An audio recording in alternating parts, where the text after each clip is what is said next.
The winter wind shoved itself through the gaps in the cabin walls, carrying snow dust and the smell of cold smoke. Mara Lane crouched in the corner of the dirt-floored kitchen, thin arms over her face as the leather strap sliced the air and found her skin. "Worthless girl," her mother hissed, breath hot with anger. "You were born to be nothing but trouble." The strap struck again. Her father stood by the doorway, boots planted, jaw tight, eyes hard. He did not lift a hand to stop it. He never did. Outside, the wind moaned over the roof, and somewhere in that sound, Mara heard a question that stole her breath. Tomorrow, when a stranger's wagon came to take her away, would it be a rescue? Or just another kind of prison? At 15, Mara carried on her bent shoulders the weight of being wrong in her own home.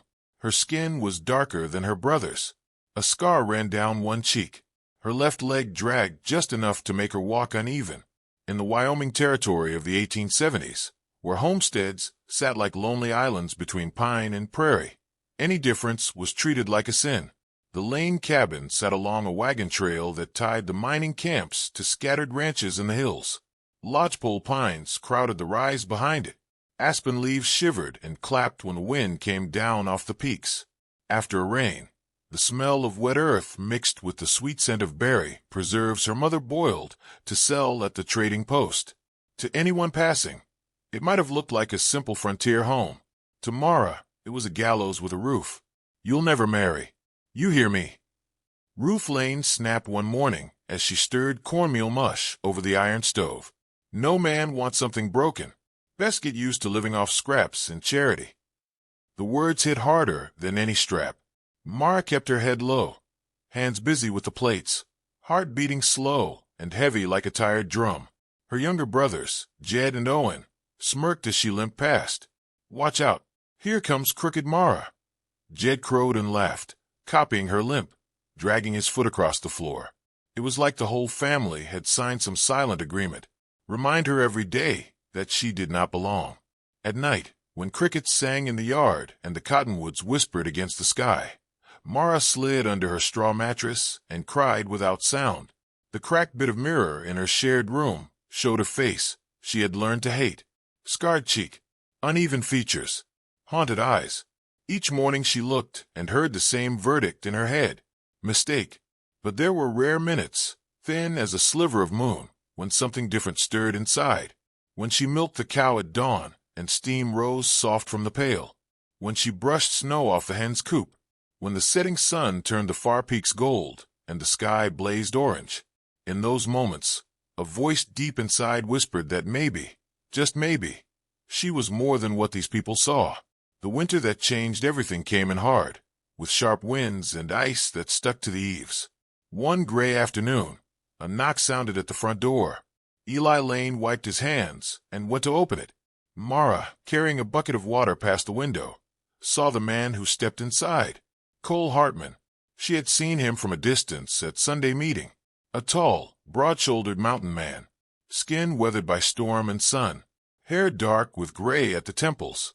Folks said he'd lost his wife to sickness 3 winters back and raised 4 boys alone in the high valley. They also said he was fair, quiet, and hard as the land itself. Mara set the bucket down and crept under the window, listening. "I need someone to help with my cabin and look after my boys," Cole said. His voice was deep, steady, filling the cramped room. "I heard tell you have a daughter of age." Mara could picture her father's eyes lighting like when he traded a good pelt. "Mara is a hard worker," Eli said quickly. "Knows what a woman needs to know. Cooks, sews, handles young ones." His slow drawl turned her life into a list of things to sell. "I'm not talking marriage yet," Cole went on. Mara heard the soft squeak of his hat brim as he turned it in his hands. "First, I want to see how she fits up there. If it works, we'll talk on more." The air inside the cabin felt heavy, like before a storm. "Of course," Ruth said, sugar in her voice now. "The girl will work hard. She knows her place." What she meant was Mara knew how to be invisible, how not to argue, how to accept whatever was decided over her head. That night, Mara slipped outside while they talked numbers and terms in the kitchen. The sky above the yard burned with stars. The Milky Way stretched like a river of white dust. Her fingers, stiff with cold, gripped the fence rail. Leaving meant no more daily beatings, no more cruel laughter. But what waited in the mountains?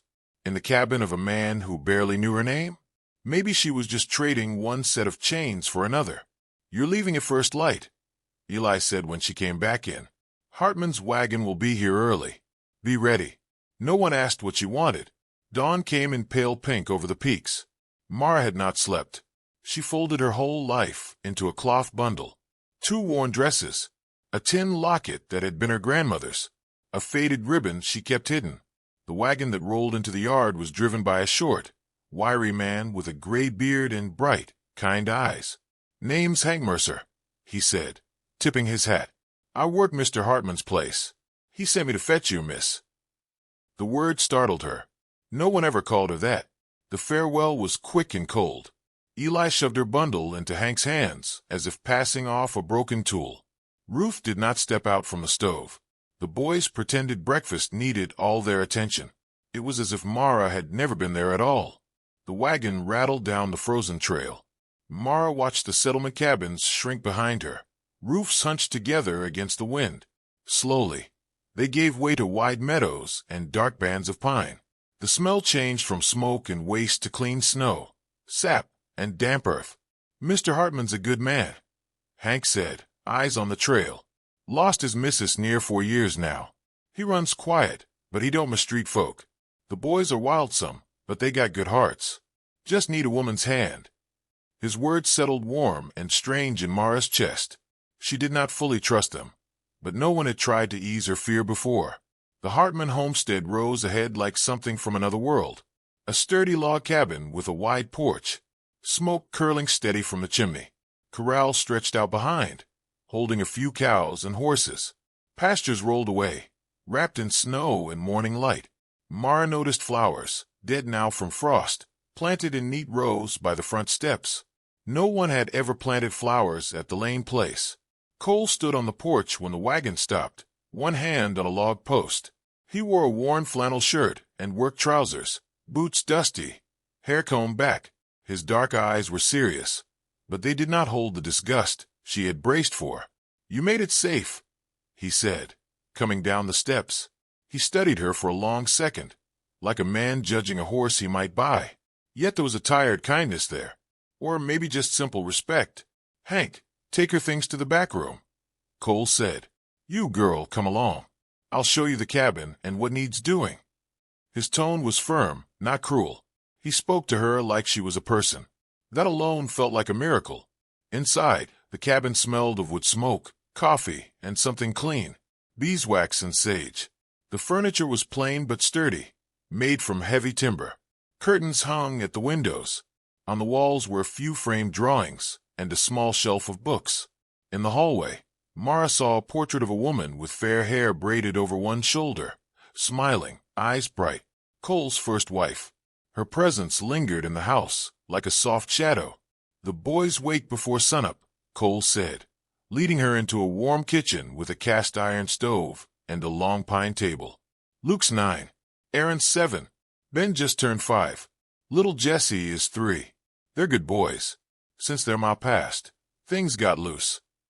His voice softened when he spoke of them.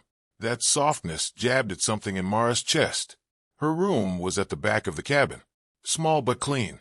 A narrow bed with a patchwork quilt, an old dresser, a wooden cross on the wall. The window looked out over an orchard, bare apple and plum trees, branches thin against the sky. It was more than she had ever had to call her own.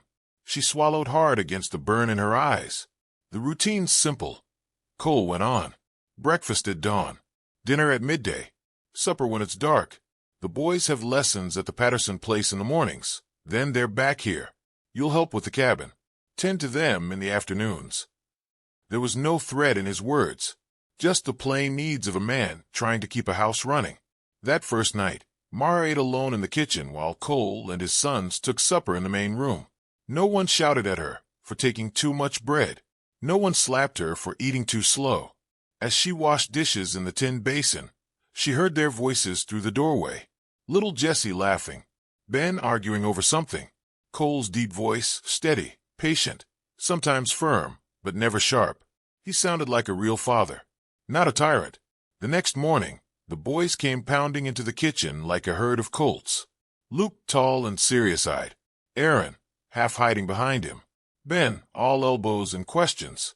Jesse, hair sticking out, dragging a ragged toy horse. "Who are you?"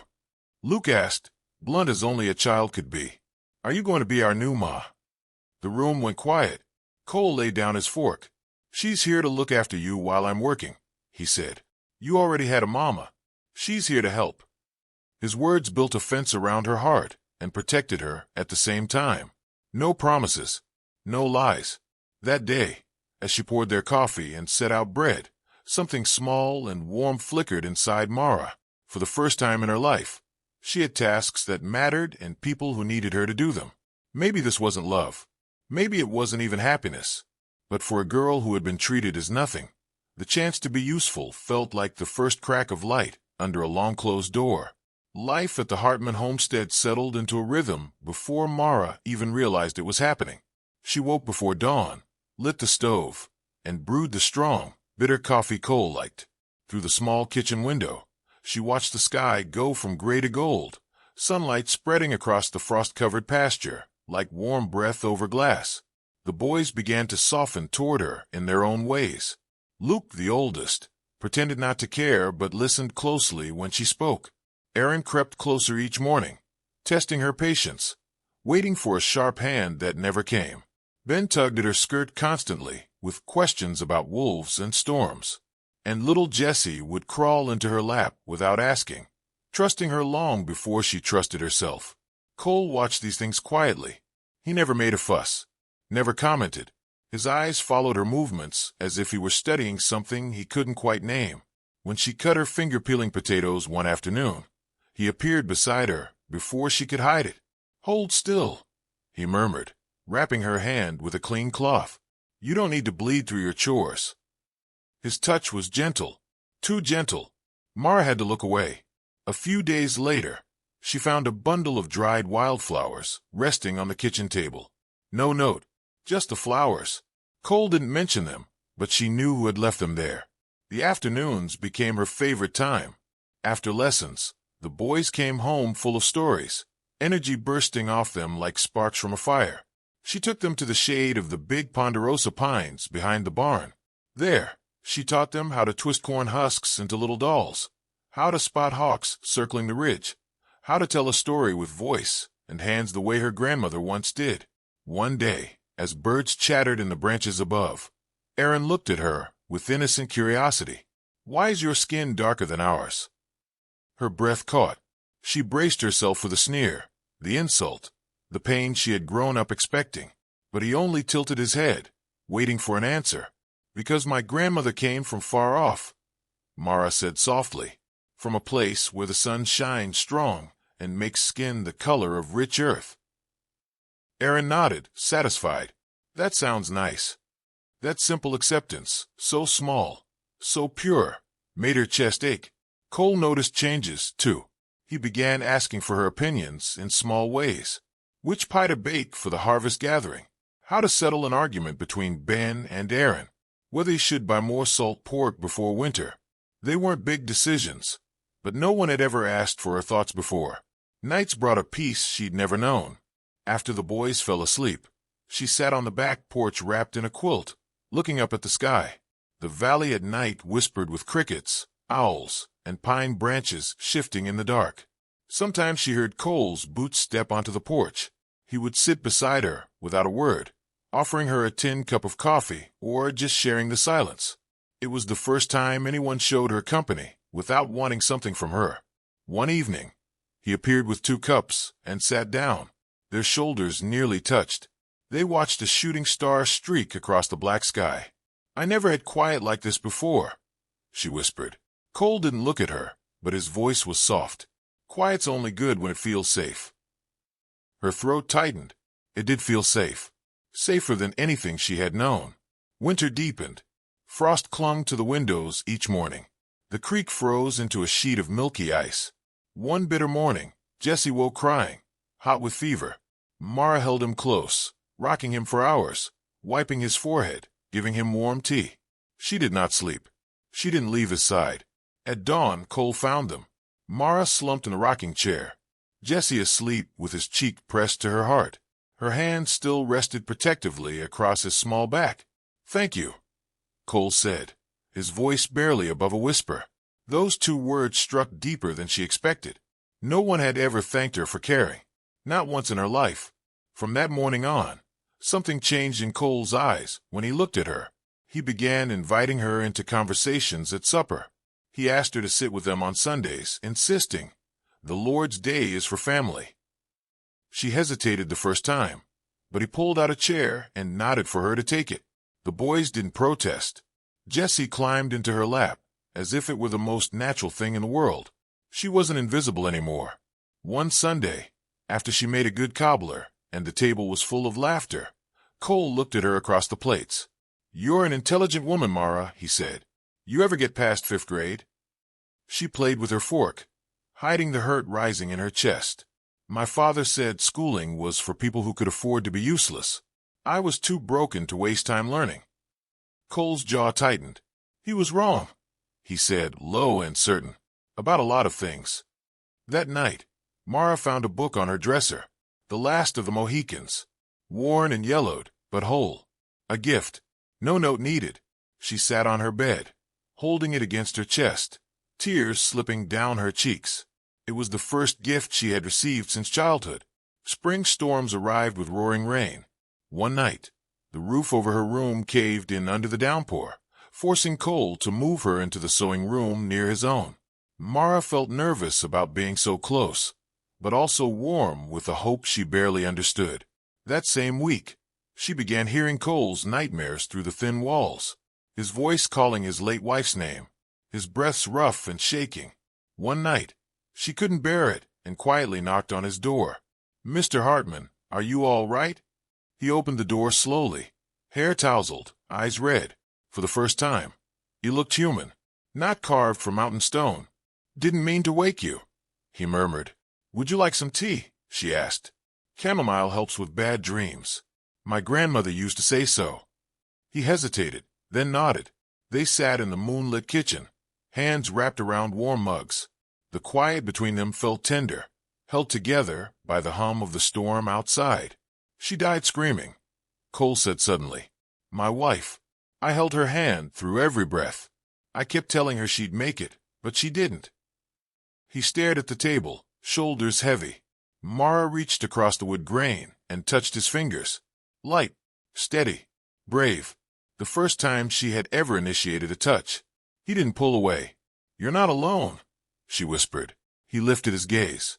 Something unspoken passed between them, gentle and deep.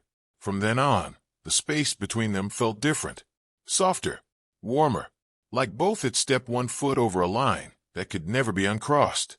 Summer came with music and lantern light. The midsummer gathering filled the clearing with laughter. Mara wore a dress she'd made herself, simple but clean. She did not hide. Cole found her near the edge of the crowd. "Would you dance with me?" he asked. She hesitated. "People will talk." "Let them," he said. They danced under the stars. The fiddler played. The town watched. Cole's hand rested warm and steady at her waist. Mara felt something settle inside her. Something sure. Later, beneath the quiet sky, Cole spoke. "I didn't think I'd love again," he said. "Then you walked into my life." Mara's breath caught. "You didn't look at me the way they did," she said. "You saw me." "I still do," Cole said. When he kissed her, it was slow, certain, like a promise. Months later, when the leaves turned gold, they married beneath pine boughs. Mara wore a dress she made for her own body, without apology. Cole held her hands and did not let go. The mountain stood witness, and Mara Lane, once left to die under cruelty's hand, finally stood exactly where she belonged. Years passed like pages turning. Mara and Cole had 2 daughters, bright-eyed girls with their father's calm and their mother's fire. The Hartman homestead grew strong. The boys became men. Mara never returned to the Lane place, though word came that Eli died bitter and Ruth lived quiet and alone. Forgiveness didn't mean opening the door again. Some doors must stay shut. One winter afternoon, 23 years after she first arrived in Cole's wagon, Mara sat on the porch watching the sun paint the valley gold. Her hair held silver now. Cole stepped outside carrying 2 cups of coffee and set one beside her. "Any regrets?" he asked, threading his fingers with hers. She looked out over the land that had saved her, at the children chasing each other in the frost, at the house that held her, at the man who taught her she was worthy of love. "None," she said. "I was a seed that only needed the right soil, and you gave me sun and rain and room to grow." As the sun dipped behind the ridgeline, Mara understood something she had never seen clearly before. She had not been rescued. She had rescued herself by choosing to believe she deserved a life built on love, not fear. The valley held its breath, then let out a soft, warm wind that brushed her cheek like a blessing. She closed her eyes and smiled. If this story touched your heart and reminded you that you are not defined by the cruelty you survived, but by the strength you carry forward, don't forget to like and subscribe to From Wild West 2. We bring you tales of resilience, unexpected love, and the courage to believe you deserve better. See you in the next story, partner.